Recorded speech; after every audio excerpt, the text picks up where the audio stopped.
ऊ मिलल भी तका मिलल बन के बेवफा मिलल।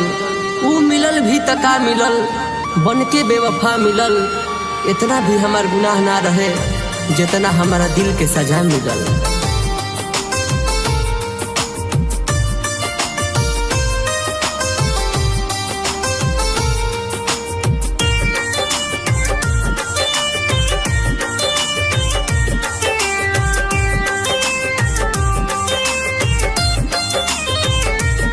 तुहर प्यार ना मिलल, करार ना मिलल, मौसम मिलल सगरो बहार ना मिलल।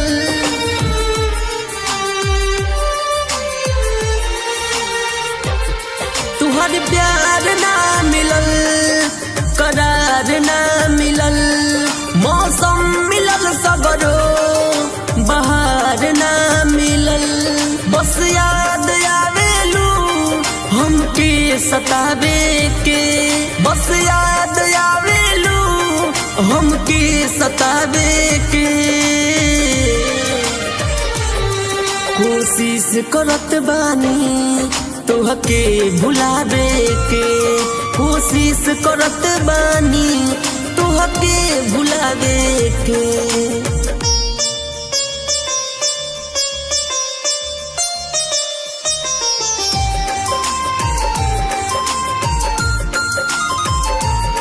दिल ना तनिको समझे, ना समझे तनिको मन। तू याद आवेलू वतना बेताब रहे धड़कन। दिल ना तनिको समझे, ना समझे तनिको मन। तू याद आवेलू वतना बेताब रहे धड़कन। तू याद आवेलू वतना बेताब रहे धड़कन। आदत गइल ना तोहर हमके सतावे के, आदत गइल ना तोहर हमके सतावे के। कोशिश करत बानी तोहके भुलावे के, कोशिश करत बानी तोहके भुलावे के।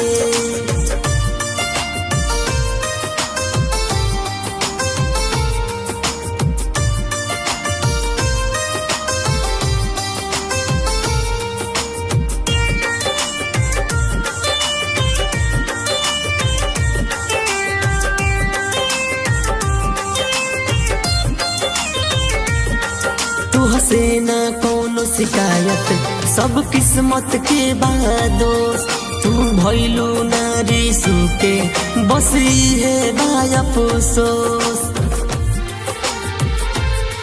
तुहसे ना कोनो शिकायत, सब किस्मत के बादोस। तू भइलू नारी सुके बस है बाय अफसोस।